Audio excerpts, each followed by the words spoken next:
যে কোনো ব্রত বা উপোসের দিনে যদি সাবু দিয়ে একদম চটজলদি ভীষণই সুস্বাদু আর পুষ্টিকর কিছু বানাতে চাও, তাহলে এই রেসিপিটা একবার অবশ্যই ট্রাই করে দেখো। আজকে আমি খুবই কম উপকরণ দিয়ে তৈরি করেছি একদম ঝরঝরে দারুণ সুস্বাদু সাবুদানার খিচুড়ি। সাবুর প্রত্যেকটা দানা একেবারে আলাদা আলাদা, একটুও স্টিকি বা চিটচিটে হয়নি, সাথে সাথে দানাগুলো দারুণ নরম এবং ময়েশ্চারযুক্ত হয়েছে। এই ভিডিওতে কয়েকটি গুরুত্বপূর্ণ টিপস জানাবো, যেগুলো ফলো করলে তোমারও সাবুদানা খিচুড়ি কখনো স্টিকি হবে না, এই গ্যারান্টি আমার। আর সঙ্গে থাকবে উপসে খাওয়ার একদম চটজলদি চটপাটা একটা বিশেষ চাটনির রেসিপিও। সর্বপ্রথমে একটা বাটিতে 1 কাপ সাবুদানা নিয়েছি। সাবুর খিচুড়ি তৈরির জন্য অবশ্যই বড় দানার সাবুদানা ব্যবহার করবে। এবার হালকা হাতে 2-3 বার ভালো করে ধুয়ে নেব। ধোয়ার সময় সাবুদানা সামান্য জল অ্যাবসর্ব করে নেয়। এবার এর মধ্যে এমন পরিমাণ জল দিতে হবে যাতে সাবুদানা পুরোপুরি ডুবে যায়। একটা চামচ দিয়ে দেখালে দেখতে পাবে সাবুদানাটা পুরোপুরি ডুবে গেছে, আর জলের লেয়ারটা এর থেকে সামান্য বেশি। এই সাবুটা তোমরা মিনিমাম 3-4 ঘন্টা ভিজিয়ে রেখো। এটা একটা খুবই গুরুত্বপূর্ণ টিপস। ঠিক এই পরিমাণ জলেই ভিজিয়ে রাখলে সাবুর খিচুড়ি একদম ঝরঝরে হবে।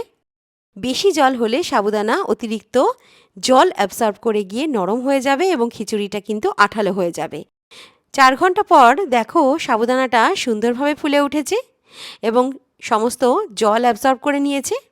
প্রতিটি দানা আলাদা আলাদা হয়েছে, তোমরা দেখতে পাচ্ছ একদম সাদা মুক্তোর মতো দেখতে লাগছে।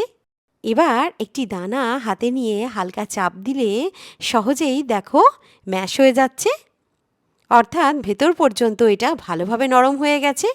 এবার আমরা খিচুড়ি বানানো শুরু করি। এর জন্য প্রথমে একটা কড়াই সামান্য গরম করে তাতে 2 টেবিল চামচ ঘি দিয়ে দিলাম। যেহেতু এটা উপোসের রেসিপি, তাই ঘি ব্যবহার করাটাই ভালো, আর ঘি ব্যবহার করলে স্বাদও কিন্তু সবচেয়ে ভালো হয়। ঘি গরম হয়ে এলে তাতে 1 কাপ কাঁচা চীনাবাদাম দিয়ে মাঝারি আঁচে প্রায় 2 মিনিট মতো ভেজে নেব।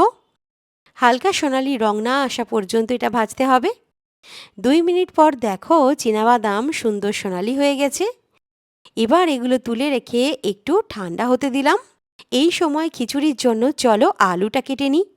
এখানে আমি 4টে ছোট আলু 4টি সিটি দিয়ে সিদ্ধ করে নিয়েছি। এবার এগুলো ছোট ছোট টুকরো করে কেটে নেব।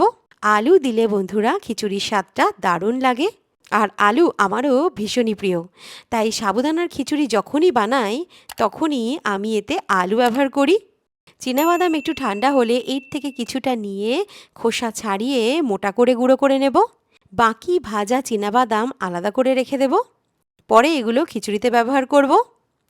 চাইলে আগে থেকে রোস্টেড চীনাবাদামও ব্যবহার করতে পারো, তবে কাঁচা চীনাবাদাম সামান্য ঘিতে ভেজে নিলে খিচুড়ির স্বাদ সত্যি অনবদ্য হয়। এবার ওই একই কড়াইয়ে আরও 1 টেবিল চামচ ঘি যোগ করলাম। এবার এতে 1 চা চামচ জিরে ফোড়ন দিলাম। জিরে ফাটতে শুরু করলে এর মধ্যে দিয়ে দিচ্ছি 2টো কুচানো কাঁচা লঙ্কা, 1 চা চামচ কুচানো আদা এবং সামান্য কারি পাতা। এবার মাঝারি আঁচে এটা 1 মিনিট মতো ভেজে নেব। যদি উপোসে লঙ্কা, আদা বা কোনো রকম মশলা তোমরা যদি না খাও, তাহলে চাইলে এগুলো বাদ দিতে পারো। কিছু মানুষ এগুলো খান, তাই তাদের কথা মাথায় রেখে আমি অল্প কিছু মশলা এতে ব্যবহার করেছি। এরপর কেটে রাখা আলু দিয়ে মাঝারি আঁচে 2 থেকে 3 মিনিট মতো ভালোভাবে ভেজে নেব। আলুটা না একটু ভেজে নিলে খিচুড়ির স্বাদ আরও বেড়ে যায়। ব্রত বা উপোসের জন্য আমার চ্যানেলে আরও অনেক সুস্বাদু রেসিপি রয়েছে, চাইলে তোমরা সেগুলো দেখে বানাতে পারো। তারপর এর মধ্যে দিয়ে দিচ্ছি মোটা করে গুঁড়ো করা চীনাবাদাম। এতে খিচুড়ির স্বাদ আরও অনেকটা বাড়বে।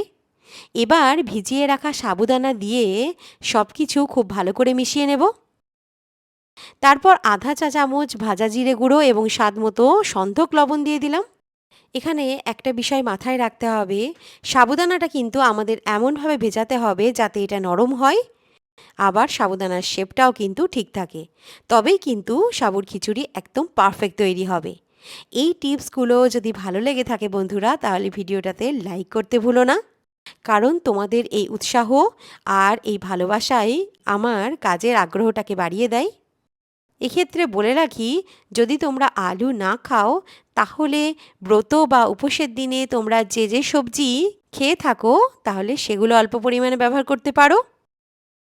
এবার এর মধ্যে দিয়ে দিলাম আধা চা চামচ গোলমরিচ গুঁড়ো, কিছুটা ভাজা চীনাবাদাম, বেশ খানিকটা কুচানো ধনেপাতা আর 1 চা চামচ লেবুর রস। এগুলো দিলে খিচুড়ির স্বাদ আরও চমৎকার হবে। যদি উপসে তোমরা লেবু না খাও তাহলে এটা বাদ দিতে পারো। হ্যাঁ, তো সমস্ত উপকরণ খুব ভালোভাবে নেড়ে এবারে কড়াইটা ঢেকে দিলাম। এখন সাবুদানা সেদ্ধ হতে দেব যতক্ষণ না দানাগুলো ট্রান্সপারেন্ট হয়, এবং একদম কম আঁচে সাবুদানাটা সিদ্ধ হতে দেব। তো চলো এই সময় খিচুড়ির সঙ্গে পরিবেশন করার জন্য একটা বিশেষ চাটনি তৈরি করে নিই। তো এখানে একটা ব্লেন্ডার জারে বেশ খানিকটা ধুয়ে রাখা ধনেপাতা ডাঁটিসহ দিয়ে দিলাম, সঙ্গে কাঁচা লঙ্কা, কয়েক টুকরো আদা, কিছুটা ভাজা চীনাবাদাম, আধা চা চামচ জিরে, স্বাদ মতো সন্দক লবণ, অর্ধেক লেবুর রস এবং 2 টেবিল চামচ জল দিয়ে ভালোভাবে ব্লেন্ড করে নেব। আচ্ছা, যে কোনো উপোস বা ব্রততে আমি সন্ধক লবণ ব্যবহার করি, সেই কারণে আমি সন্ধক লবণ দিয়েছি। তোমরা যদি নর্মাল ডেইলি যে লবণ আমরা ব্যবহার করি সেটা খাও তাহলে সেটাই দিতে পারো। আর এই দেখো আমাদের ব্রত স্পেশাল ভীষণই সুস্বাদু এবং একদম ঘন চটপাটা চাটনি তৈরি হয়ে গেছে। তো এবারে আমরা সাবুদানাটা দেখে নেব। 4-5 মিনিট পর ঢাকনা খুলে দেখো সাবুদানা একেবারে স্বচ্ছ হয়ে গেছে। এটা সবসময় খুব কম আঁচে রান্না করতে হবে। দেখো কত সুন্দর ঝরঝরে সাবুদানার খিচুড়ি তৈরি হয়েছে। সাবুর প্রতিটি দানা আলাদা আলাদা রয়েছে আর এটা ভেতর থেকেও একদম নরম হয়েছে। বন্ধুরা, এই সাবুর খিচুড়িটা এতটাই সুস্বাদু হয়েছে যে এটা শুধুমাত্র ব্রত বা উপোসের দিনে নয়, নিরামিষের দিনেও কিন্তু এটা বারবার বানাতে ইচ্ছা করবে। তাহলে খুব সহজেই তৈরি হয়ে গেল ভীষণই সুস্বাদু, পুষ্টিকর এবং একদম ঝরঝরে সাবুদানার খিচুড়ি। আজকে আমি এটা পরিবেশন করছি এই স্পেশাল চাটনির সাথে। তো আমার এই রেসিপিটা অবশ্যই বাড়িতে বানানোর অনুরোধ রইল।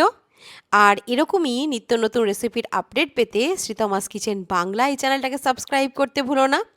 পাশে থাকা বেল বাটনে ক্লিক করতে একদম ভুলো না। তাহলে চলো দেখা হচ্ছে আরও একটা নতুন রেসিপির সাথে।